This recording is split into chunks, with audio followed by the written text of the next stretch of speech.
ప్రార్థన చేసుకుందాం. పరలోకమందున్న మా తండ్రి, మీ ఘనమైన శ్రేష్టమైన బలమైన నామానికి వేలాది స్తోత్రాలు నాయనా. మమ్మల్ని ఎంతో ప్రేమించి ఈ దినాన్ని ఇచ్చి ఇలా మీ సన్నిధిలో గడిపే అవకాశం ఇచ్చినందుకు మీకు వేలాది స్తోత్రాలు తండ్రి.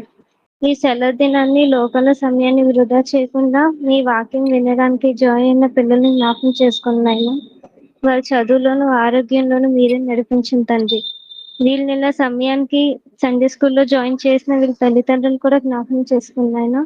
వాళ్ళ కుటుంబాలను కూడా ఆశీర్వదించమని వేడుకుంటూ ఈ ప్రార్థన మా రక్షకుడైన యేసుక్రీస్తు నామంలో అడిగి వేడుకుంటున్నాం తండ్రి. ఆమేన్.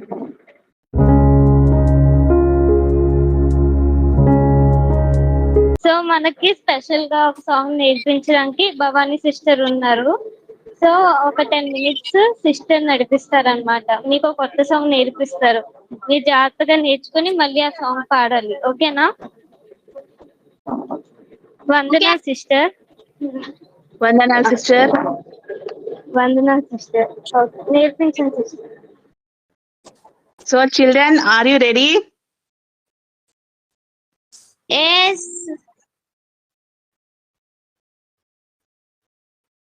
చెప్పండి, అందరూ రెడీయా? రెడీ. ఓకే, నేను ఆ సాంగ్ పంపించాను చూడండి. టుడే ఐఎమ్ హ్యాపీ టుడే అని సాంగ్ పంపించాను. ఒకసారి పాడదాము, ఓకేనా? ఓకే. ఓకే. నాతో ఒకసారి మీరు కూడా కలిపి పాడండి. I'm happy today, I'm happy today. పాడండి మీరు కూడా. I'm happy today. I'm I'm happy today. In Jesus Christ, I'm happy today. In Jesus Christ, I'm happy today. He has taken all my sins away. He has taken all my sins away. And that's why I'm happy today. And that's why I'm happy today. So, Mali repeat, okay? Okay. I'm happy today. I'm happy today. I'm happy today. I'm happy today. In Jesus Christ, I'm happy today. In Jesus Christ, I'm happy today. He has taken all my sins away. He has taken all my sins away. And that's why I'm happy today. And that's why I'm happy today. ఓకేనా? ఈ 4 lines వచ్చేసినాయా? Yes. ఒకసారి మీరు పాడండి. I'm happy today. I'm happy today. In Jesus Christ, I'm happy today. He has taken all my sins away. And that's why I'm happy today. Okay, you got it? Yes. Yes. ఎలా ఉంది song? బాగుంది. Okay, ఇందులో ఇప్పుడు I'm happy today అంటే అర్థం ఏంటి? నేను సంతోషంగా ఉన్నాను. Yes, today I'm so happy because దేవుడిని మన సిన్స్ అన్ని తీసేసి he has taken all my sins కదా.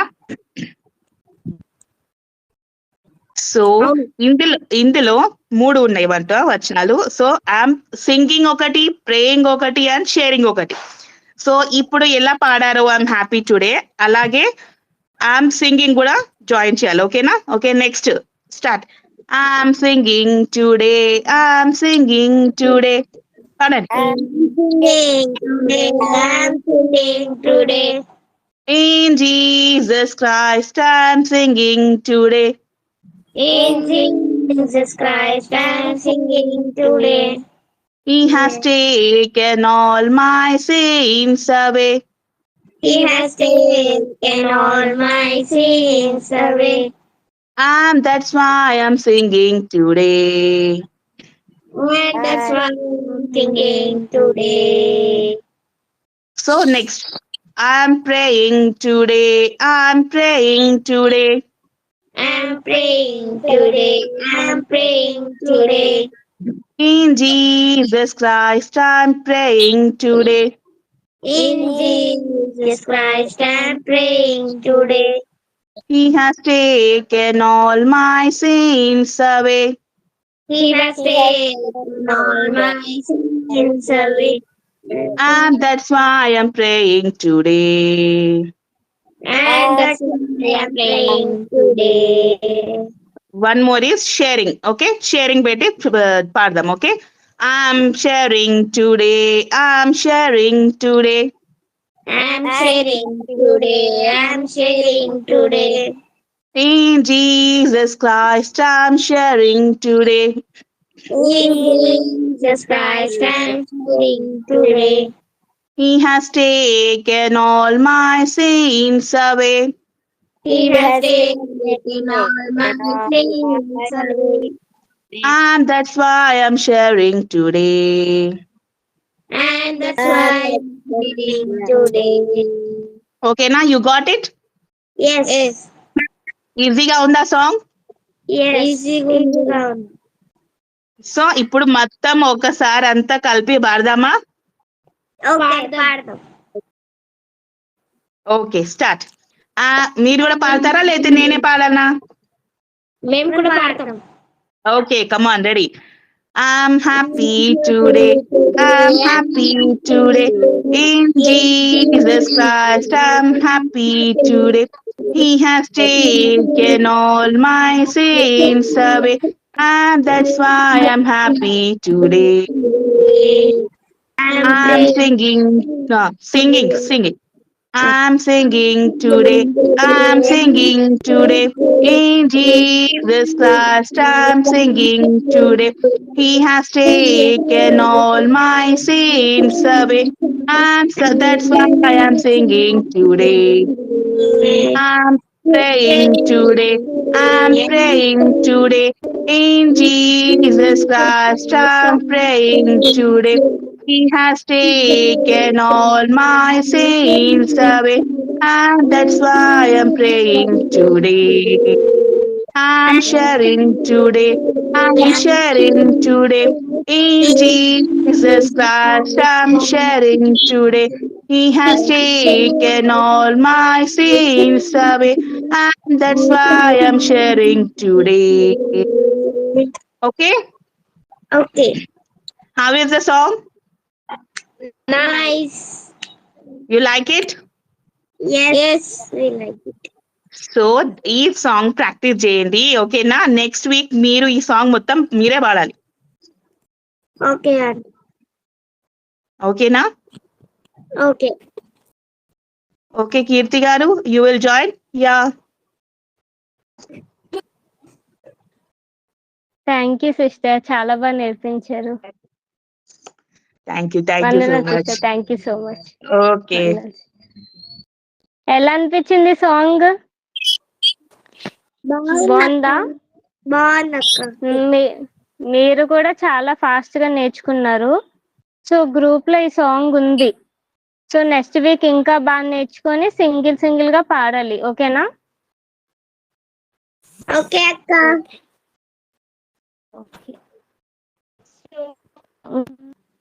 గ్రూప్ లో నేను ఒక సాంగ్ పెట్టా. ఎంతమంది నేర్చుకున్నారు? నేను నేర్చుకున్నాను. ఎవరెవరికి వచ్చు? మహేష్ అండ్ మహిమనా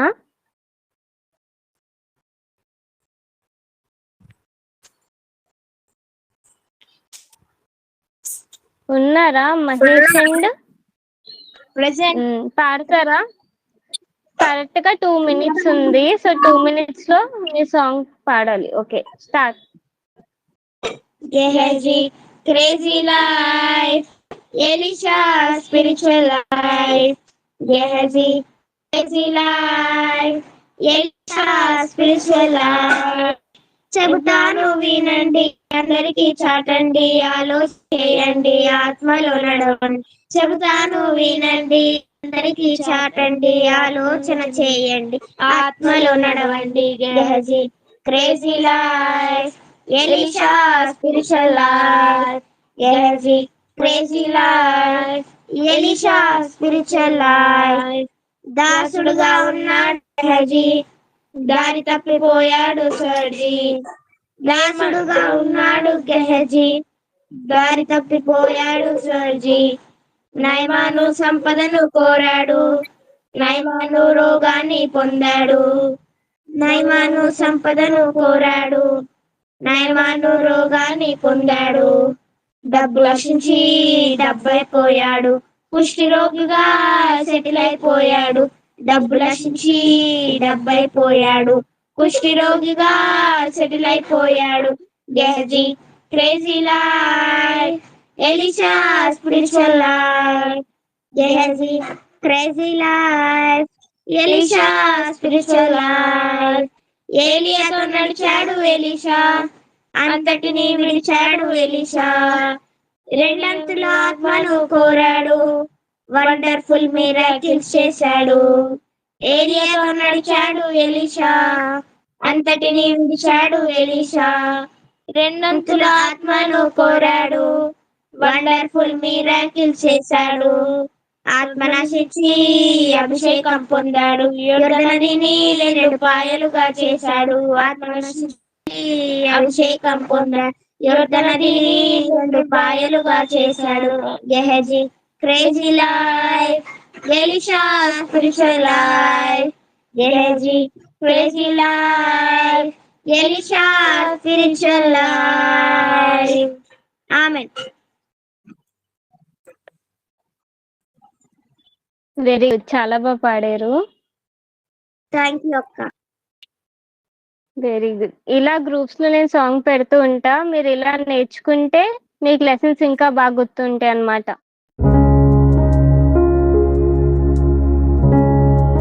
మీరు సాంగ్ బట్టి లెసన్ ఏం చెప్పగలరా? సిచ్యువేషన్ తో. గెహజీ కోసం. ఓకే, గెహజీ ఎవరు?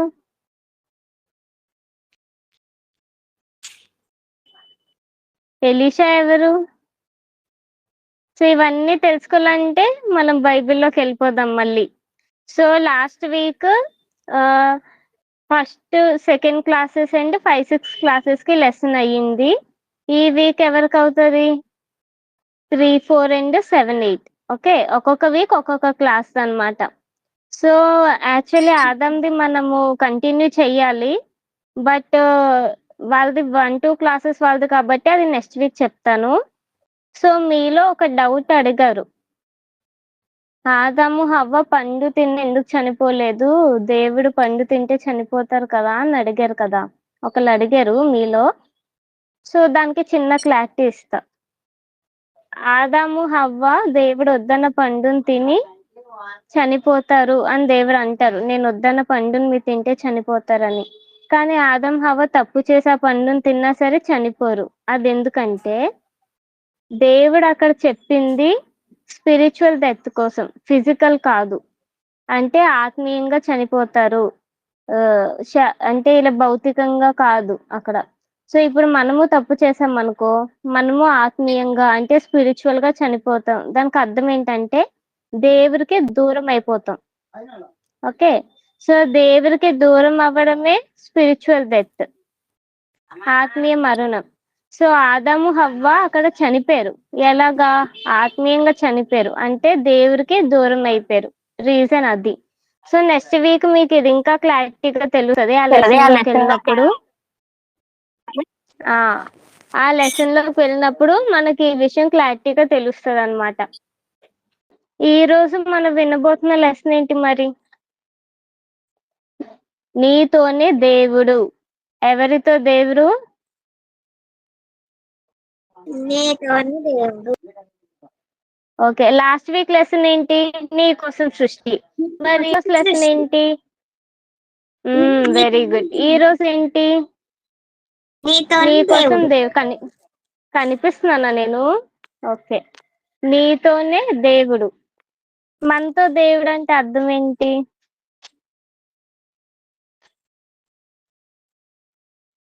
అంటే మనం చేసే పనులకు దేవుడు మనకు తోడుగా ఉంటాడు.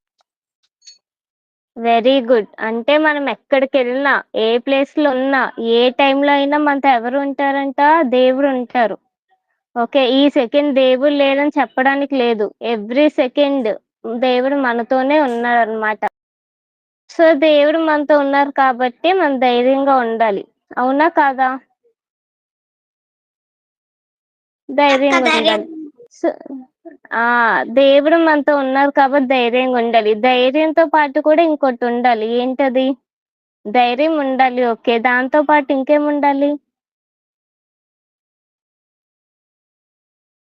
జాగ్రత్త ఉండాలి. ఓకే, ఏముండాలి? జాగ్రత్తగా ఉండాలి. ఇప్పుడు మనం తప్పు చేసామనుకో, మన పేరెంట్స్ ముందు చేస్తామా? చెయ్యం. ఏమైనా పేరెంట్స్ నచ్చని పనులు ఎప్పుడు చేస్తాం? వాళ్ళు లేనప్పుడు చేస్తాం, ఎందుకని తప్పించుకోవచ్చు. మరి దేవుడికి నచ్చలేని పనులు దేవుడు లేనప్పుడు చేయగలమా మనము? అవుతుందా అలాగా? అవ్వదు, ఇంపాసిబుల్ కదా. సో దేవుడు మనతోనే ఉన్నారు ఎవ్రీ సెకండ్. సో మనం ఎవ్రీ సెకండ్ ఎలా ఉండాలి? జాగ్రత్తగా ఉండాలి. అంటే మన నుంచి ఏ తప్పు అవ్వకుండా చాలా జాగ్రత్తగా ఉండాలి. సో ఈ లెసన్ లో మనం ఏం నేర్చుకుంటామంటే, దేవుడు ఉన్నారని మర్చిపోయి తప్పు చేసి దేవుడు దొరికిపోయిన ఒక వ్యక్తి కోసం నేర్చుకుందాం. సో యాక్చువల్లీ మీకు వర్సెస్ కింగ్స్ సెకండ్ తీయండి ఒకసారి. 2 రాజులు.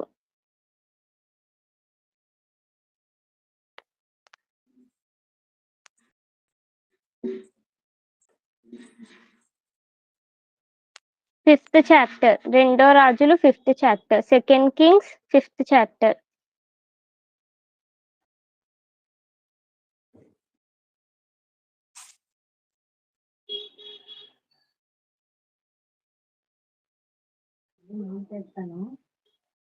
తీసారా? అసలు మెయిన్ అయితే 20 నుంచి 27 వర్సెస్ ఉంటాయి ఈ రోజు లెసన్ కి. బట్ మనం ఫస్ట్ నుంచి చదువుకుంటూ వెళ్దాం. బికాస్ అక్కడ ఏమైంది సిచ్యువేషన్, క్యారెక్టర్స్ మీకు తెలియాలి ఫస్ట్. అప్పుడు మీకు లెసన్ ఈజీ అయిపోద్ది. సో నేను చదవనా? నేను చదువుతాను. ఓకే ఓకే, చదువు. ఫస్ట్ నుంచి చదువు, నేను ఆపినప్పుడు ఆపుదు.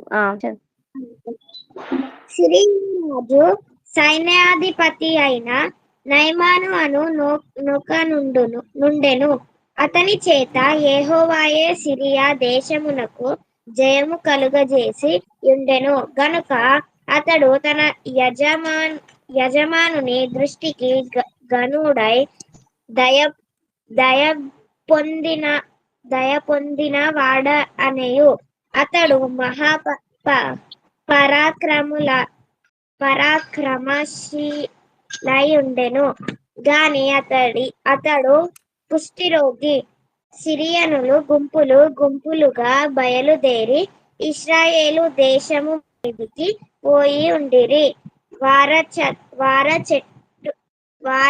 చెట్ట నుండి యొక్క చిన్నదాన్ని చెరగొని తేగా అది నయమాను భార్యకు పరిచారము చేయుచుండెను. అది షోమ్రోనులోనున్న ప్రవర్త దగ్గర నా ఏలిన వాడుండవలెను. నేనెంతో కోరుచున్నాను. అతడు నా ఏలనవానికి కలిగిన కుష్ఠరోగమును బాగు చేయుమని తన యజమానురాలితో అనెను.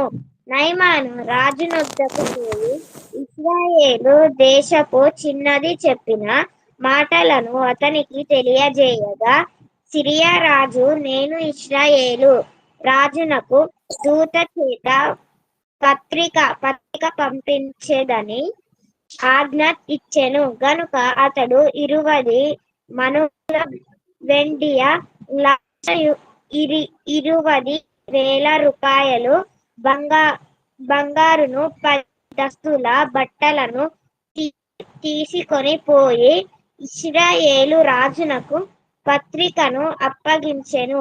ఆ పత్రికలో ఉన్న సంగతి ఏదైనగా నా సేవకుడైన నయమానుకు కలిగిన కుష్ఠరోగమును నీవు బాగు చేయవలేనని ఈ పత్రి కను అతని చేత నీకు పంపించి ఉన్నాను. ఇశ్రాయేలు రాజు ఈ పత్రికను చదివి వస్త్రములు చింపుకొని చంపుటకు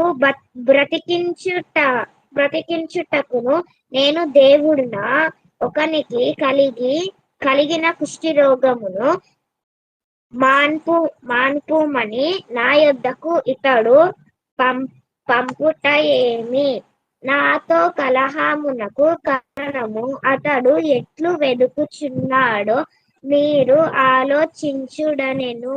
ఇశ్రాయేలు రాజు తన వస్త్రములను చింపుకొని సంగతి దైవజనుడైన ఎలీషాకు వినబడినప్పుడు అతడు నీ వస్త్రములు నీవెందుకు చింపుకొంటివి? ఇశ్రాయేలులో ప్రవక్త ఎక్కడున్నాడని అతనికి తెలియబడునట్లు అతన్ని నా యొద్దకు రానిమ్మ అని రాజునకు వర్తమానము చేసెను. నయమాను చాలా చాలు. సో ఇక్కడ సిచ్యువేషన్ ఏంటంటే ఇజ్రాయెల్ ప్రజలు అంటే ఎవరో తెలుసా మీకు?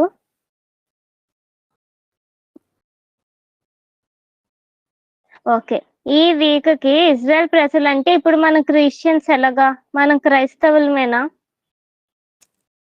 సో అలాగా పాత నిబంధనలో ఇజ్రాయెల్ ప్రజలు అని ఉండేవాళ్ళు. వాళ్ళు ఎవరంటే దేవుని పిల్లలు. ఇజ్రాయెల్ ప్రజలు ఎవరు? దేవుని పిల్లలు. మనం ఒక క్లాస్ లో అసలు ఇజ్రాయెల్ ప్రజలు ఎలా వచ్చారు, వాళ్ళు దేవుని పిల్లలు ఎలా అయ్యారో మనం డీప్ గా నేర్చుకుందాం. సో ఇప్పుడు లెసన్ ఫోకస్ అక్కడ కాదు కాబట్టి మీరు ఇలా గుర్తుపెట్టుకోండి, ఇజ్రాయెల్ ప్రజలు అంటే దేవుని పిల్లలు. అయితే సిరియా దేశం వాళ్ళు ఉన్నారు కదా, అప్పుడు ఇజ్రాయెల్ ప్రజల మీదకి యుద్ధానికి వచ్చారు. యుద్ధానికి వచ్చి ఈ దేశాన్ని అంతా నాశనం చేసి ఏం చేశారంటే, అక్కడ దేశం నాశనం చేశారనుకో వాళ్ళకి అక్కడ ఉన్న వాళ్ళని చెర పట్టుకొని అంటే జైలుకి తీసుకెళ్ళిపోయే అవకాశాలు ఉన్నాయా లేదా? వాళ్ళని స్లేవ్స్ కింద తీసుకెళ్లిపోతారు, జైల్స్ లో పెట్టేస్తారు, నచ్చిన పనులని చేయించుకుంటారు. అలా సిరియా వాళ్ళు కూడా ఏం చేశారంటే ఇజ్రాయెల్ ప్రజల మీదకి యుద్ధానికి వచ్చి ఇక్కడ ఉన్న ప్రజల్ని తీసుకెళ్లిపోయారు. సో అలాగా ఈ ఇజ్రాయెల్ దాంట్లో ఉన్న ఒక చిన్న అమ్మాయిని కూడా సిరియా దేశం తీసుకెళ్లిపోయారు. ఎవరిని తీసుకెళ్లారు?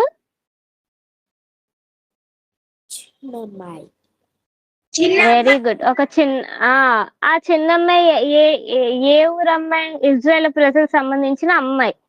సో అమ్మాయిని కూడా ఏం తీసుకెళ్లారు? సిరియా దేశం తీసుకెళ్లిపోయారు. అయితే ఈ యుద్ధాన్ని ఎవరు గెలిచారు? సిరియా రాజు ఉంటారా, రాజు దగ్గర పనిచేసిన ఒక సైన్యాధిపతి. సైన్యాధిపతి అంటే సైన్యాలకి అధిపతి, హెడ్. సోల్జర్స్ అందరికి ఒక హెడ్. అయితే తను చాలా పవర్ఫుల్ అంట, అతనికి మంచి పేరు ఉందంట. పవర్ఫుల్, మంచి పేరు ఉంది, కానీ తనకు ఒక ప్రాబ్లం ఉంది. ఏంటంటే కుష్ఠరోగము. కుష్ఠరోగం అంటే తెలుసా మీకు? తెలీదా? చెప్పనా? అది చాలా డేంజరస్ అయిన డిసీజ్ అన్నమాట. ఎలా ఉంటదంటే ఆ డిసీజ్ వచ్చిందనుకో బాడీ మీద red colour, white colour patches వచ్చేస్తాయి. అంటే ఒక లేయర్ కింద వైట్ కలర్, బ్లాక్ కలర్ మొత్తం వచ్చేసి ఈ చేతులు అంటే స్కిన్ ఉందా ఫుల్ కంప్రెస్ అయిపోద్ది, దగ్గరికి అయిపోయి అది ఎంత భయంకరం అంటే ఆ బ్యాక్టీరియా ఉంటది కదా, ఆ బ్యాక్టీరియా స్కిన్ ని తినేస్తూ ఉంటది అనమాట. సో స్కిన్ అంతా వాళ్ళు లూజ్ అయిపోతారు, వాళ్ళ స్కిన్ పోతూ ఉంటది. ఇలా ఉన్న చెయ్యి కొంతమంది వేలు పోతాయి, కొన్ని మందికి అన్ని ఫింగర్స్ పోతాయి, కొంతమంది చెయ్యి అంతా ఇలా అయిపోయి కంప్రెస్ అయిపోయి మొత్తం చెయ్యి పోద్ది. అండ్ ఎంత పెయిన్ఫుల్ గా ఉంటదంటే అది ఫస్ట్ ఐస్ కి, ఫేస్ కి అండ్ నోస్ కి చాలా ఎఫెక్ట్ అవుతుందంట. వాళ్ళు హ్యాపీగా ఉండలేరు, తినలేరు, తాగలేరు, హ్యాపీగా అస్సలు లైఫ్ లీడ్ చేయలేరు. మీకు చికెన్ బాక్స్ తెలుసా? తెలుసు. అది ఎంత చిరాకుగా ఉంటది వచ్చిందంటే. అవునక్క. ఎంత అస్సలు బాగోదు కదా, మనకు మనమే ముట్టుకోవాలనిపించదు కదా. కానీ చికెన్ పాక్స్ కి 10 టైమ్స్ 100 టైమ్స్ భయంకరమైన డిసీజే ఈ కుష్ఠరోగం. ఊహించుకోండి, మనకు బ్యాక్టీరియా వచ్చి మొత్తం చేతులంతా పోతుంది, ఫింగర్స్ అంతా పోతుందంటే ఎలా ఉంటది? తట్టుకోగలం మనం అసలు? మన ఫింగర్స్ అన్ని కట్ అయిపోతాయి, ఎలా పోతాయి? అది స్కిన్ బ్యాక్టీరియా, అస్సలు బాగోదు కదా. అలాంటి డిసీజ్ ఎవరికి ఉంది ఇప్పుడు? సైనాధిపతి పేరు నయమాను. సైనాధిపతి పేరేంటి? నేను లాస్ట్ లో క్యారెక్టర్స్ అడుగుతా, మీరు క్యారెక్టర్స్ చెప్పాలి, ఓకే? సో ఆ నయమానుకి ఇప్పుడు ఈ కుష్ఠరోగం ఉంది. అతను చాలా పవర్ఫుల్, కానీ పాపం తనకి ప్రాబ్లం ఉంది. అయితే ఇజ్రాయెల్ ప్రజలు అని చెప్పాను కదా, దేవుని పిల్లలని, వాళ్ళ ఆ, వాళ్ళ లొకాలిటీలో లైక్ వాళ్ళ దేశంలో ఈ ప్రాబ్లం వచ్చింది అనుకో, వాళ్ళు ఏం చేస్తారో తెలుసా? ఆ ప్రాబ్లం ఉన్న వాళ్ళకి, ఆ డిసీజ్ ఉన్న వాళ్ళకి ఊరు బయటికి పంపించేస్తారు. వాళ్ళు వాడిన వస్తువులన్నీ పట్టుకొని వాళ్ళ ఫ్యామిలీని వదిలేయడమే. ఇంకా వాళ్ళ ఫ్యామిలీని వాళ్ళు కలవలేరు, వాళ్ళు హ్యాపీగా వాళ్ళ ఊళ్ళో ఉండలేరు, వాళ్ళు వర్క్ చేసుకోలేరు. అండ్ మనకు హెల్త్ బాగోలేదు అనుకో, మనం వండుకోగలం ఏదైనా, మనం మన పని చేసుకోలేము. కానీ ఆ డిసీజ్ ఉన్న వాళ్ళు ఏంటంటే ఊరు అవతలకి పోయి బయటికి వెళ్ళిపోయి వాళ్ళే బ్రతకాలి, వాళ్ళే వంట చేసుకొని తినాలి. బ్రతకాలంటే ఫుడ్ ఉండాలి కదా బ్రతకాలంటే. సో వాళ్ళకి వండి పెట్టే వాళ్ళు ఎవ్వరు ఉండరు, వాళ్ళు హెల్ప్ చేసే వాళ్ళు ఎవ్వరు ఉండరు. ఎంత పెయిన్ వచ్చినా వాళ్ళే లేచి వంట వండుకొని తిని వాళ్ళ ఒక్కలే ఒక సింగిల్ లైఫ్ ని లీడ్ చేయాలన్నమాట. ఎవ్వరు ఉండరు వాళ్ళతో మంచిగా మాట్లాడడం కూడా. సో ఎందుకు ఇలా పంపించేస్తారంటే, ఇది స్లోగా స్ప్రెడ్ అవుతుంది పక్క వాళ్ళకి. చికెన్ పాక్స్ స్ప్రెడ్ అవుతుందా? సో అది కూడా అంతే అన్నమాట, స్ప్రెడ్ అవుతుంది. సో దానికి భయపడి ఊరవతల ఉంచేవారు. అండ్ ఈ రోగం వస్తే, ఈ డిసీజ్ వస్తే వాళ్ళు అన్బ్లెస్డ్ అని అనుకునేవాళ్ళు. అంటే దేవుడు వీళ్ళకి శిక్ష వేశారు, వీళ్ళు బెస్ట్ కాదు అని చెప్పి అలా అనుకునేవారు. అది కర్స్ లాగా అనుకునేవారు. అంత భయంకరమైన డిసీజ్ ఇప్పుడు ఎవరికి ఉంది? నయమానుకుంది. Very good, నయమానుకుంది.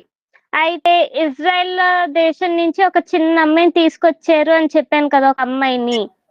ఇప్పుడు అమ్మాయిని ఎక్కడ పెట్టారంటే, నయమానికి ఒక వైఫ్ ఉంది, ఆ వైఫ్ కి అసిస్టెంట్ లాగా అమ్మాయిని పెట్టారు. అంటే ఆ వైఫ్ ని రెడీ చేయడం, అన్ని చూసుకోవడం అనేది అమ్మాయి చేస్తుంది అనమాట.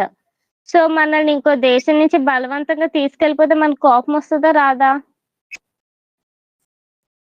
వస్తుంది. కానీ ఈ అమ్మాయి ఎంత మంచిదంటే, ఆ దేశంలోని ఒక స్లేవ్స్ కింద వెళ్ళినా సరే, ఒక దాసురాలు అంటారు, అలా వెళ్ళినా సరే తను అక్కడ మంచి పని చేసింది అనమాట. ఆ అమ్మాయి అంటే నైమాన్ వాళ్ళ వైఫ్ ని బాగా చూసుకోవడం, మంచి పేరు సంపాదించుకుంది. అప్పుడు ఆ అమ్మాయికి తెలిసింది పాపం నైమాన్కి డిసీజ్ ఉంది అని చెప్పి, తను ఏమంటదంటే, మా ఊళ్ళో ఒక వ్యక్తి ఉన్నారు, ఒక ప్రవక్త అంటే ప్రాఫెట్, అంటే దేవుడు మాట చెప్పేవాడు అనమాట ప్రవక్త అంటే. సో అతను చాలా మిరాకిల్స్ చేస్తారు, అతని దగ్గర తీసుకెళ్ళండి మీకు తగ్గిపోద్ది అనగానే నయమాను అమ్మాయి మాట వింటారు ఫస్ట్. ఇప్పుడు నయమాను అమ్మాయి మాట వినలేదనుకో, తను అసలు ఆ ప్రవక్త దగ్గరికి వెళ్ళగలరా? వెళ్ళలేరు. కానీ నయమాన్ చూడండి, అంత గొప్ప పేరున్నా సరే, అంత ఫేమస్ పర్సన్ అయినా సరే, ఒక చిన్న అమ్మాయి ఎవరో చెప్పిన మాట నయమాన్ విని ఆ ఇజ్రాయెల్ దేశానికి వెళ్తారు, ఆ దేవుడు ప్రజలు ఉన్న దేశానికి వెళ్తారు. సో ఇక్కడ ఫస్ట్ మనం నేర్చుకోవాల్సింది ఏంటో తెలుసా? మనకన్నా చిన్నోళ్ళైనా పెద్దోళ్ళైనా ఒక మంచి విషయం చెప్పారనుకో, మనం దాన్ని రిసీవ్ చేసుకోవాలి, ఓకేనా? మీకన్నా చిన్నపిల్లలు ఎవరైనా వచ్చి ఇలా వద్దక్క, ఇలా వద్దని, ఇది మంచిది కాదు, ఇలా చేద్దాము అని వాళ్ళు నిజంగా ఒక మంచి విషయం చెప్పారనుకో, తిని చెప్పింది నేను ఎందుకు వినాలి, నాకన్నా చిన్నది అని అనుకోకూడదు. వాళ్ళ మాట వినాలా వద్దా? వినాలి. సో నయమాను కూడా అమ్మాయి మాట విని ఆ ఇజ్రాయెల్ దేశం వెళ్తారు. అండ్ ఇక్కడ ఇంకో పాయింట్ కూడా నేర్చుకోవాలి, ఏంటంటే ఇప్పుడు అమ్మాయి ఎక్కువ అబద్ధాలు ఆడే అమ్మాయి అనుకో, ఏ పని చేయకుండా అబద్ధాలు ఎక్కువ చెప్పే అమ్మాయి అనుకో, నయమాన్ అమ్మాయి మాట నమ్ముతాడా? నమ్మడు. సో అమ్మాయి ఆ నమ్మకాన్ని గెయిన్ చేసుకుంది, సంపాదించుకుంది. సో మనం కూడా ఏంటంటే నమ్మకంగా ఉన్నాం అనుకో, మనకి ఏదైనా పని ఇచ్చినప్పుడు కానీ, లేదంటే మనకి ఏమైనా టాస్క్ ఉన్నప్పుడు కానీ పర్ఫెక్ట్ గా నమ్మకంగా చేసామనుకో, సో ఎదుటి వాళ్ళు మనల్ని నమ్ముతారు అనమాట. మన మాటకి వాల్యూ ఇస్తారు. సో మనం కూడా మీకు ఏమైనా ఇప్పుడు నేను హోంవర్క్స్ ఇచ్చాను, మీరేం చేయాలి, చెప్పిన టైంకి పెట్టేయాలి అలా. ఓకే. సో చిన్న చిన్న దాని నుంచే మనం స్టార్ట్ చేసుకుంటూ, అమ్మాయి చూడండి ఇప్పుడు తన పని పర్ఫెక్ట్ గా చేయడం వల్ల నయమాన్ అంత గొప్ప వ్యక్తి ఈ చిన్న అమ్మాయి మాట వినేసి వాళ్ళ దేశానికి వెళ్తారు. సో మనం కూడా ఎవరైనా మన మాట వినాలంటే మనం ఏం చేయాలి, ఇచ్చిన పనిని లైక్ మన మీద ఏమైనా నమ్మకం పెట్టుకున్న పనిని ఇస్తే దాన్ని కంప్లీట్ చేసుకోవాలి. ఇక్కడ దాకా ఒక పార్ట్. ఇప్పుడు నయమాన్ ఎక్కడికి వెళ్తున్నాడు? ఇస్రాయల్ దేశంకి వెళ్తున్నాడు.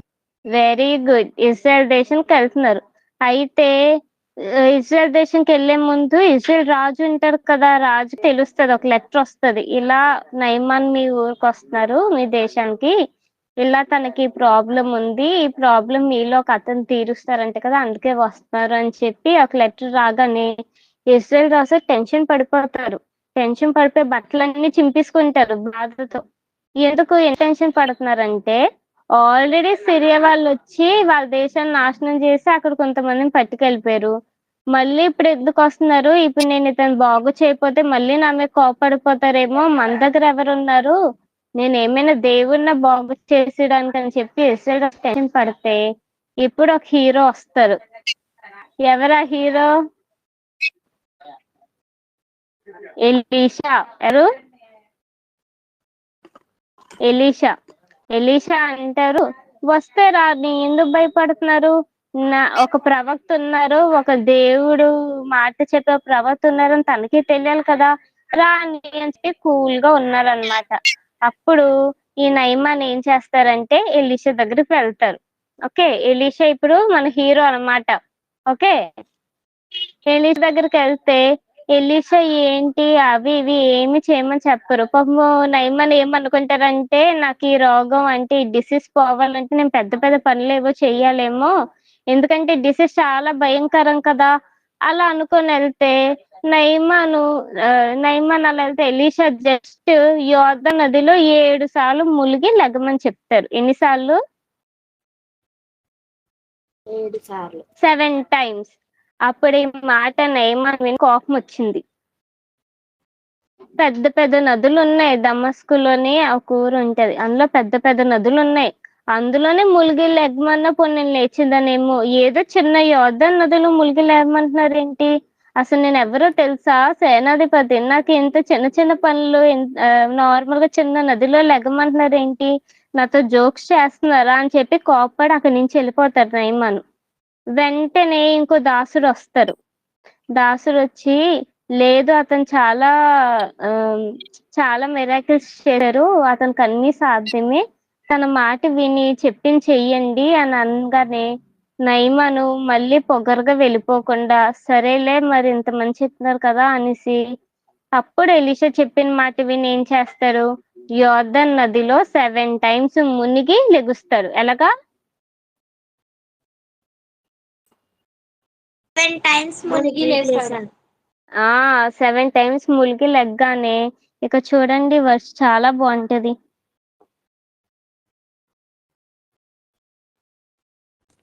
ఉమ్ 14th verse చూడండి.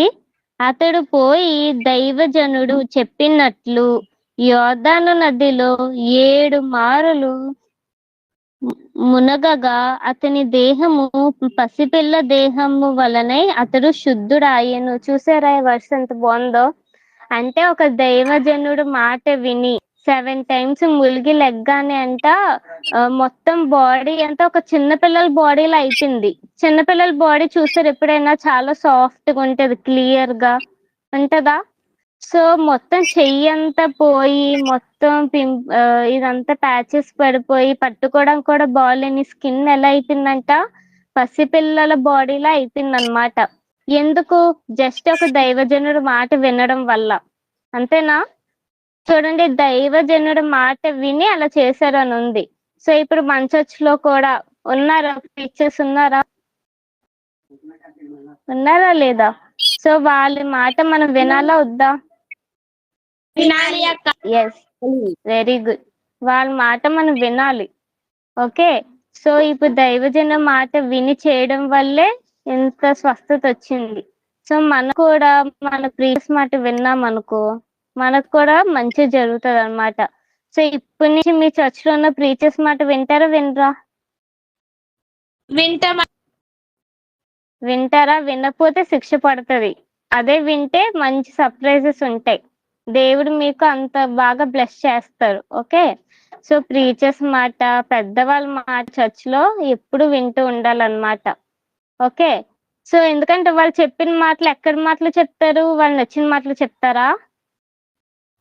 చెప్పరు. బైబిల్లో మాటలే చెప్తారు కాబట్టి వాళ్ళ మాట మనం ఎప్పుడు వినాలి. సో మనం కూడా బ్లెస్సింగ్స్ రావాలంటే ఇలా నయమాన్ లాగా మనము చేసామనుకో, అంటే నీటిలో మునిగి లేని అవసరం లేదు. ఓకే, జస్ట్ వాళ్ళు ఏం చెప్తే ఆ మాట వింటే చాలు అనమాట. ఓకే నిసని విందామా? విన్నామక్క. ఇప్పటికి ఎన్ని పాయింట్స్ నేర్చుకున్నాం? 3 పాయింట్స్ నేర్చుకున్నాం, అంతేనా? నేను లాస్ట్ లో అడుగుతా ఏమేమి నేర్చుకున్నాము. అప్పుడు శుద్ధురయ్యారు. అప్పుడు ఈ నయమాన్ చాలా హ్యాపీ ఫీల్ అయిపోయారు. హ్యాపీగా ఉంటారా లేదా? అంత పెద్ద డిసీజ్ పోయింది. ఇప్పుడు నయమాన్ హ్యాపీగా ఉన్నారు. హ్యాపీగా ఉండి నయమాన్ ఏమంటున్నారంటే, నువ్వు నన్ను స్వస్థపరచావు కదా ఎలీషా, నేను నీకు గిఫ్ట్ ఇస్తాను, అంటే గోల్డ్ ఇవన్నీ ఉంటాయి కదా, ఇవన్నీ ఇస్తాను, దయచేసి తీసుకోవా ప్లీజ్ అని చెప్పి ఇప్పుడు ఎలీషాని రిక్వెస్ట్ చేస్తున్నారు. నేను ఇచ్చిన గిఫ్ట్ తీసుకోవా, నేను చాలా హ్యాపీగా ఉన్నాను, నీ వల్లే నాకు ఇంత స్వస్థత వచ్చింది అని హ్యాపీగా. అంటే ఎలీషా ఏమన్నాడు, నాకేమీ వద్దు, ఒక్క 1 పైస్ కూడా నాకు వద్దు, ఎందుకంటే ఈ కార్యం ఎవరు చేశారు? దేవుడు చేశారు అని దేవుని హైలైట్ చేశారు ఎలీషా. ఎవరిని హైలైట్ చేశారు? దేవుని హైలైట్ చేశారు. నాకు ఒక్క రూపాయి కూడా వద్దు, నీ డబ్బులు నాకేం అవసరం లేదు అని చెప్పి ఎలీషా అంటారనమాట. సో మనం ఏ పని చేసినా ఫస్ట్ దేవుని హైలైట్ చేయాలి. మనం ఏమి పర్సనల్ గా గెయిన్ చేయడానికి చూడకూడదు. ఓకేనా? ఓకే, సరేనా? ఇప్పుడైతే అసలైన టాపిక్ వస్తున్నాము. ఇప్పుడు ఎలీషా ఏమన్నాడు నయమాన్కి? నువ్వు ఇచ్చే డబ్బులు ఏం వద్దనేసాడా లేదా? అనేసాడు.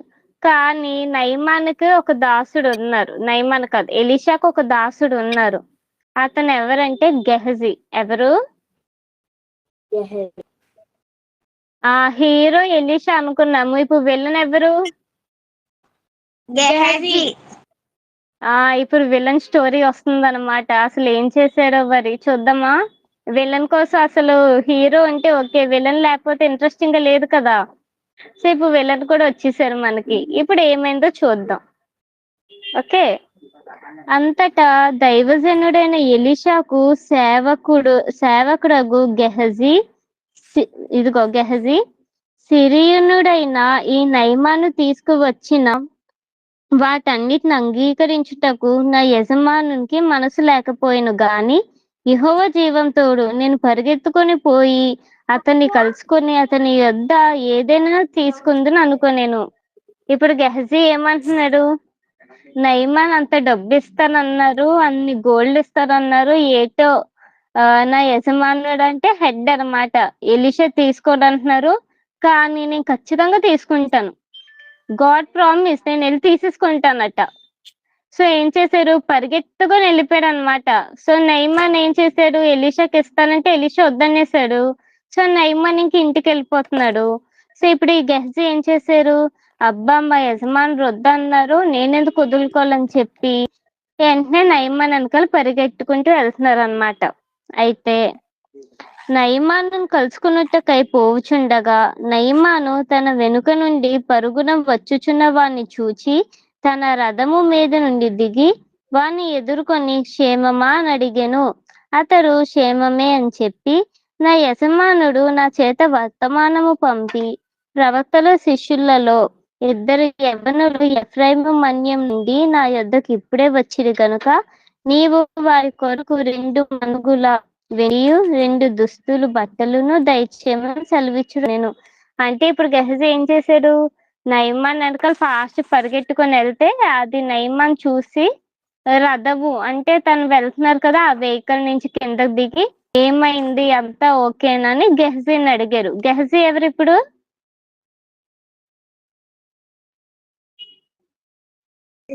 విలన్. ఆహా విలన్ ఓకే, విలనే, కానీ నేను క్యారెక్టర్ అడుగుతున్నాను. ఎలీషా వాళ్ళ అసిస్టెంట్ దాసుడు. ఓకే, ఎలీషా ఎవరు? ఆ ఎలీషా దైవజనుడు అంటే ప్రవక్త. ఎలీషాకు అసిస్టెంట్ అంటారు కదా, ఆ అసిస్టెంటే గెహజీ. సో ఎలీషా ఎలా చెప్తే గెహజీ అలా చెయ్యాలి, కానీ రివర్స్ అన్నమాట. ఎలీషా వద్దన్న పని చేస్తున్నాడు. అయితే నయమాన్ గెహజీని చూసి ఏమైంది అంతా ఓకేనా అని మంచిగా అడిగారు. అప్పుడు గెహజీ ఏమన్నాడు, అంతా ఓకే, కానీ ఇప్పుడే ఎఫ్రమన్యం నుంచి 2 వచ్చారు వ్యక్తులు, యవనులు వచ్చారు. సో వాళ్ళ కోసం అని నువ్వు ఇస్తానన్నావు కదా, అవి మళ్ళీ ఇవ్వమంటున్నారు ఎలీషా, వాళ్ళకి ఇద్దామని అనుకుంటున్నారు అని అబద్ధం చెప్తాడు. ఓకే, అసలు ఎలీషా వద్దన్నాడు, కానీ ఎలీషాకి చెప్పకుండా గెహజీ వచ్చేసి ఎలీషా ఇప్పుడు ఇవ్వమని చెప్తున్నారు అని నయమానుతో అబద్ధం ఆడతారు. అప్పుడు ఏమవుతుంది, అందుకు నయమాను నీకు అనుకూలమైతే రెట్టింపు వెండి తీసుకొని మా బ్రతిమాలి 2 అంచుల్లో 4 మనుగులు వెండి 2 దుస్తులు బట్టలు ఇచ్చి తన పనివారిని 2 వాటికి వేయగా వారు గెహజీ ముందర వాటిని మోసుకుని పోయి. అయితే పాపం నయమాన్ మంచోడు కదా, నయమాన్ ఏమన్నారు, 2 ఎందుకు దానికి డబ్బలు తీసుకొని వెళ్ళని చెప్పి దాని డబ్బలు వెండి అవన్నీ ఇస్తాడనమాట గెహజీకి. సో గెహజీ అన్ని మోసుకొని వెళ్ళలేరు కదా, సో పని వాళ్ళని కూడా పంపిస్తారు ఈ నయమాను, మీరు మోసుకొని ఇంటి దాకా తీసుకెళ్ళండి అని చెప్పి 2 అసిస్టెంట్స్ ని గెహజీతో పాటు పంపిస్తారు. అయితే మెట్ల దగ్గరకు వారు రాగానే వారి యొద్ద నుండి గెహజీ వాటిని తీసుకొని ఇంటిలో దాచి వానికి సెలవీయగా వారు వెళ్ళిపోయి తర్వాత లోపలికి పోయి తన యజమాని ముందర నిలవగా ఎలీషాను చూచి గెహజీ నీ వెచ్చటి నుండి వచ్చిదివని అడిగినందుకు వాడు నీ దాసుడైన నేను ఎచ్చటికి పోలేదా నేను. ఇప్పుడు గెహజీ ఏం చేశారు, వాళ్ళ ఇల్లు వచ్చిందనమాట. అయితే గెహజీ ఏమనుకున్నారంటే ఒకవేళ నేను వస్తువులు ఇప్పుడు తీసుకోలేదు అనుకో వీళ్ళు డౌట్ వచ్చేస్తుందని చెప్పి ఆ పని వాళ్ళ దగ్గర వెండి బంగారాలు అన్ని తీసుకొని ఇక మీరు వెళ్ళిపోండి, ఇక్కడ నుంచి నేను వెళ్ళిపోతానని చెప్పి ఆ బంగారాలు గెహజీ ఎక్కడ పట్టుకెళ్లారంట,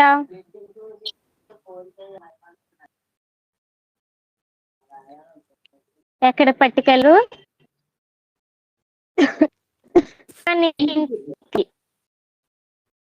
కదా, ఎందుకంటే ఎలిషా వద్దనేసాడు అవన్నీ. ఎలిషా ఆశపడలేదు, కానీ గెహజీ ఆశపడ్డారు కాబట్టి అబద్ధం చెప్పి ఆ బంగారాలు తీసుకుని ఇప్పుడు అవన్నీ ఎక్కడ పెట్టారు, తన ఇంటి లోపలికి దాచేసాడు అనమాట. దాచేసి చక్కగా ఏం తెలియలేనట్టు ఎలీషా దగ్గరకు వచ్చారు గెహజీ. అప్పుడు ఎలీషా ఒక క్వశ్చన్ అడిగారు. ఏ క్వశ్చన్ చూడండి ఒకసారి. నీ వెచ్చటి నుండి వచ్చితివని అడిగాను. ఏమడిగారు ఎలీషా, ఇప్పుడు నువ్వు ఎక్కడి నుంచి వచ్చావు అని అడిగారు. ఇప్పుడు గెహజీ టెన్షన్ పట్టుకుందా లేదా, టెన్షన్ వస్తుందా మైండ్ లో? ఏదైనా తప్పు చేసినప్పుడు ఎక్కడికి వెళ్ళావు ఏం చేసావు అని అడగగానే మనకు టెన్షన్ వస్తుందా రాదా?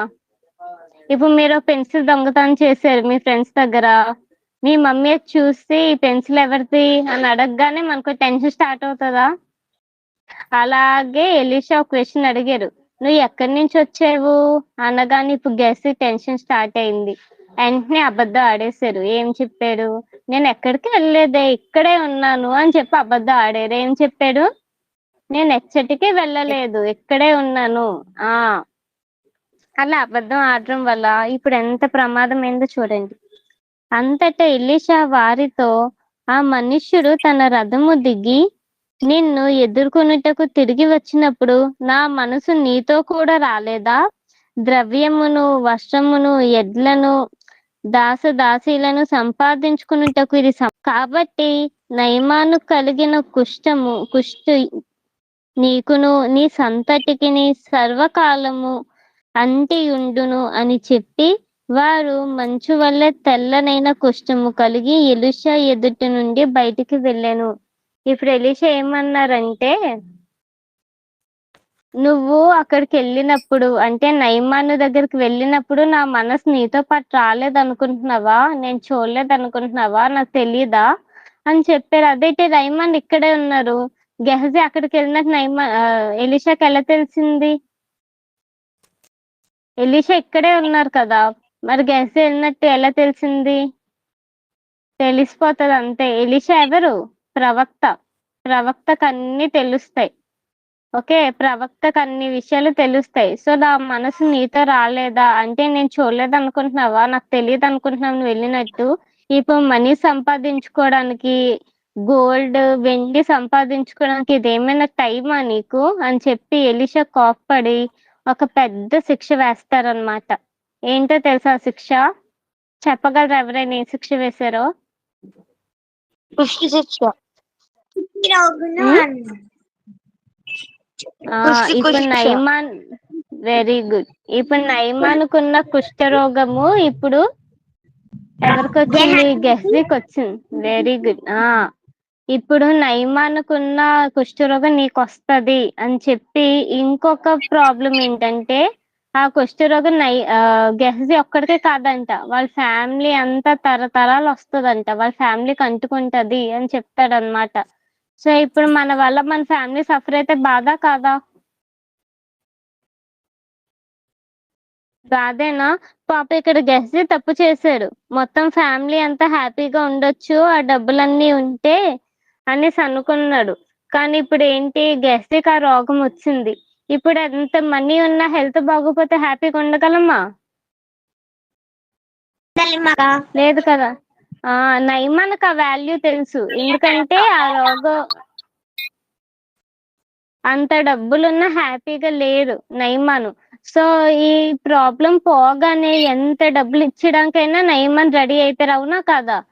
2 అంతలు అడిగితే 4 అంతలు ఇచ్చారంట. అంటే నయమానికి తెలుసు మనీ ఏం కాదు, హెల్త్ ఇంపార్టెంట్, నాకు చాలా మంచి ఛాన్స్ దొరికిందని చెప్పి తన దగ్గర ఉన్న మనీ చాలా వరకు ఇచ్చడానికి హ్యాపీగానే ఉన్నాడు. కానీ ఆ విషయం గెస్ట్కి తెలియక ఆ డబ్బు కాశపడి ఇప్పుడు హెల్త్ నే పోగొట్టేసుకున్నారు. ఎంత భయంకరం కుష్ఠరోగం అంటే, ఆ డిసీజ్ అంటే చాలా భయంకరం కదా. సో మనం కూడా అంతే, ఏవో చిన్న చిన్న విషయాలకి ఆశపడుతూ ఉంటాం, అవునా? మీ ఏజ్ మామూలు చెప్పాలంటే ఎవరి దగ్గరైనా మంచి పెన్ను పెన్సిల్ ఉందనుకో, అబ్బా చాలా బాగుంది నా దగ్గర ఉంటే బాగుందని 2 days అనుకుంటాం. 3rd day ఎలాగో సరిగ్గా రాయలే మనమే తీసేసుకుందాం అని చెప్పి దొంగతనం చేసేస్తాం, అంతేనా? చేస్తామా? మీలో చాలా మంది చేయరు నాకు తెలుసు. ఓకే, మీరు అలా చేయరు. కానీ ఏదైనా మన కాని వస్తువులు మనం ఏం చేయకూడదు, ఆశ పడకూడదు, అర్థమైందా? ఆ వస్తువు మనకు కాదనుకో అసలు దాని మీద మన మైండే వెళ్ళకూడదు, దానికోసం ఆలోచనే చేయకూడదు. ఎందుకంటే పాతకాలంలో డైరెక్ట్ గా తప్పు చేస్తే శిక్ష పడేది. కానీ ఇప్పుడు క్రొత్త నిబంధనలో ఎలా తెలుసా, మనం మైండ్ లో అనుకున్నా సరే ఆ పాపం చేస్తున్నట్టంట. ఇప్పుడు నేనున్నాను, ఆ అమ్మాయి కింద పడవల్లి ఆ అమ్మాయిని ఎలాగైనా మేడం మైండ్ లో అనుకున్నాను అనుకో, అమ్మాయిని నేనే కొట్టేసినట్టంట. అంటే మనం ఇక్కడ తప్పు చేయని అవసరం లేదు, చేత్తో మైండ్ లో అనుకున్నా తప్పు అయిపోయినట్టే. సో మన మైండ్ ని కూడా మనం ఏం చేయాలి, కంట్రోల్ చేయాలి. ఏ విషయం మీద ఆశ పడకుండా, మన కాని వస్తువుల మీద మైండ్ పెట్టకుండా మన మైండ్ ఏం చేయాలి, కంట్రోల్ చేయాలి. ఓకేనా? చేద్దామా మరి? మన కాని వస్తువులను అసలు మనం కాన్సన్ట్రేట్ చెయ్యొద్దు, ఓకేనా? మన కాని వస్తువుల మీద అస్సలు మైండ్ పెట్టద్దు, ఎందుకంటే మనసులో తప్పుగా ఆలోచించినా మన పాపం చేసినట్టే, అంతే కదా. సో జాగ్రత్తగా ఉందామా, గెస్లా మనం ఉండొద్దు. ఓకే, ఎందుకంటే మనకి ఓన్లీ దేవుడే ఇంపార్టెంట్, ఇంకేమీ అవసరం లేదు, అంతే కదా. ఓకే, ఈ లెసన్ నుంచి మనం నేర్చుకున్న 5 పాయింట్స్ ఏంటి, నాకు ఒక్కరు చెప్పాలి. ఎవరు చెప్తారు? చైతన్ చెప్తావా? ఒక్క పాయింట్ చెప్తావా? నేను నచ్చిన పాయింట్ చెప్పు.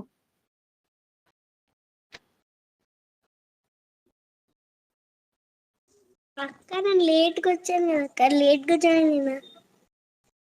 అవునా? పోనీ లాస్ట్ లో నీకు ఏం చేయకూడదో తెలిసిందా? ఈరోజు లెసన్ బట్టి ఇలా చేయకూడదు అని ఏమైనా అర్థమైందా? ఏం అర్థమైంది? లెసన్ బట్టి మనం ఎలా ఉండొద్దు? ఆశ పడకూడదు ఏ వస్తువుకైనా. Very good. Okay. So Chaitan late గా వచ్చారు కాబట్టి పర్లేదు. 5 పాయింట్స్ నేర్చుకున్నాం. ఫస్ట్, మనకన్నా చిన్నోళ్ళైనా పెద్దోళ్ళైనా వాళ్ళు చెప్పిన మాట మనం నమ్మి ఆ పని చెయ్యాలి. అది మంచి విషయం అనుకో, మనం ఫాలో అవ్వాలి ఎవరు చెప్పినా. ఓకేనా? నయమాన్ చేసినట్టు. నెక్స్ట్, ఆ నమ్మకాన్ని మనం సంపాదించుకోవాలి. ఎవరైనా మన మాటకు వాల్యూ ఇచ్చేలా మనమే సంపాదించుకోవాలి. అంటే ఇచ్చిన పనిని నమ్మకంగా చెయ్యాలి, ఇజ్రాయెల్ అమ్మాయి లాగా. ఓకేనా? సో అబ్బాయి అలా ఉండడం వల్ల నయమాన్ అమ్మాయిని నమ్మాడు. నెక్స్ట్, దైవజనుడి మాట వినాలి. అంటే మన ప్రీచర్స్ మాట, మన చర్చ్ లో పెద్దవాళ్ళ మాట వినాలి. వింటారా? వింటామా? 4th పాయింట్, దేవుణ్ణి హైలైట్ చేయాలి మనం ఏ పని చేస్తున్నా. ఓకేనా? దేవుడికే మొత్తం అంత మహిమ వెళ్ళాలి. ఓకే, గాడ్నే మనం ఎప్పుడు ప్రేస్ చెయ్యాలి. నేనే చేశాను అని ఎప్పుడు అలా అనుకోవద్దు. 5th పాయింట్, మన కాని వస్తువుల మీద, అది చిన్నదైనా పెద్దదైనా మనం అస్సలు ఆశపడొద్దు. Very good. ఈ 5 పాయింట్స్ మనం నేర్చుకున్నాం ఈ రోజు. ఓకేనా? గ్రూప్స్ లో సాంగ్ ఎవరెవరు పెట్టారు? మహిమ పెట్టిందా? మహేష్. ఇంకెవరో పాడారు, చైతన్ పాడారు అనుకుంటా. ముగ్గురు చాలా బాగా పాడారు. Very good. ఈసారి వీలైతే వీరు రికార్డ్ చేసి పెట్టండి. ఓకే? ఈ రోజు కూడా సాంగ్ చాలా బాగా పాడారమ్మా, అది వీడియో రికార్డ్ చేయండి. అది వీడియో రికార్డ్ చేసి పెట్టండి గ్రూప్ లో. ఈ రోజు కూడా బాగా పాడారు మీరు. Very good. ఓకే, ముగింపు ప్రార్థన చేసుకుందామా? అక్క డౌట్ ఏంటమ్మా? ఉంది. డౌట్ చెప్పమ్మా. అంటే ఇప్పుడు మీరు ఇది ఇచ్చిర్రు కదా హోంవర్క్ సండే స్కూల్ ది, ఇలా 7th 8th క్లాసెస్ ఉన్నాయి. అంటే 1-2 క్లాసెస్ వాళ్ళకి 1-2 బుక్స్ ఉంటాయి. 5-6 వాళ్ళకి 5-6 బుక్స్ ఉంటాయి. మీరు 7-8 కాబట్టి మీ దగ్గర అంటే ఇవి మాకు వస్తాయా బుక్స్? ఇవి ఈ రోజు లెసన్ ఏమేంటి? మీకోసం సృష్టి కదా, అదే మీతోనే దేవుడు కదా, అది మీ లెసన్. లాస్ట్ వీక్ లెసన్ ఎవరికి? 1-5-6 వాళ్ళకి. ఈ లెసన్ ఎవరికి? 3-4-7-8 వాళ్ళకి. ఓకే, సో ఈ వీక్ ఇచ్చే హోంవర్క్ 3-4-7-8 వాళ్ళకి ఉంటది. ఓకేనా? బట్ మీరు అన్ని లెసన్స్ వినాలి. మీ క్లాస్ అయినా మీ క్లాస్ కాక హోంవర్క్స్ డిఫరెన్స్ ఉంటది. అన్ని లెసన్స్ వినాలి, ఎందుకంటే అన్ని దాని మీద మీకు ఒక ఐడియా ఉంటది కాబట్టి. అందుకే అన్ని లెసన్స్ అందరినీ జాయిన్ చేయిస్తున్నాను. సరేనా? ఎందుకంటే మీకు అన్నిటి మీద ఒక ఐడియా రావాలి కదా ఫస్ట్. ఓకేనా? సో ఇదే ప్రాసెస్ అన్నమాట. అన్ని లెసన్స్ మీరు జాయిన్ అవుతారు, బట్ హోంవర్క్స్ ఒక వీక్ ఉంటది, ఒక వీక్ ఉండదు, అంతే. సరేనా? సరే ఓకే, ముగింపు ప్రార్థన చేసుకుందామా? చేసుకుందాం అక్క. సరే, కళ్ళు మూసుకోండి. పరలోకమందున్న మా తండ్రి, మీ ఘనమైన శ్రేష్టమైన బలమైన నామానికి వేలాది స్తోత్రాలనైనా. మమ్మల్ని ఎంతో ప్రేమించి ఇలా సండేస్కొని నడిపించినందుకు మీకు వేలాది స్తోత్రాలు తండ్రి. ఈ పిల్లల్ని జ్ఞాపకం చేసుకున్నైనా వారు వినే ప్రతి మాటని ఇప్పటి నుంచి విని హృదయంలో దాచుకొని మీకు ఇష్టంగా జీవించేలా సహాయం చేయండి తండ్రి.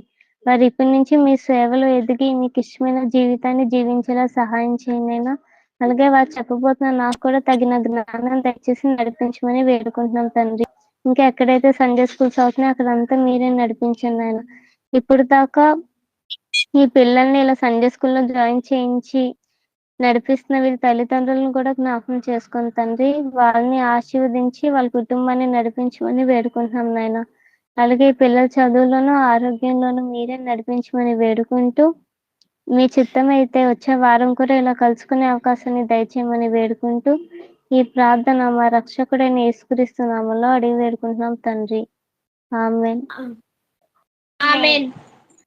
ఆమేన్. ఆమేన్. అందరికీ వందనాలు. సాంగ్స్ గ్రూప్ లో పెడతారా? సాంగ్స్ గ్రూప్ లో పెడతారా? మిమ్మల్ని ఎందుకు పెట్టమంటున్నానంటే మీరు నాకన్నా చాలా బాగా పాడుతున్నారు కాబట్టి. సో మిమ్మల్ని చూసి చిన్నపిల్లలు నేర్చుకుంటారు కదా, వాళ్ళు 10 times అలాగా వ్యూ చేసుకోవచ్చు కదా. సో మీరు హెల్ప్ చేయాలి నాకు, ఓకే? ఈ విషయంలో మీరు అందరు నాకు హెల్ప్ చేయాలి, సరేనా? అందరికీ వందనాలు.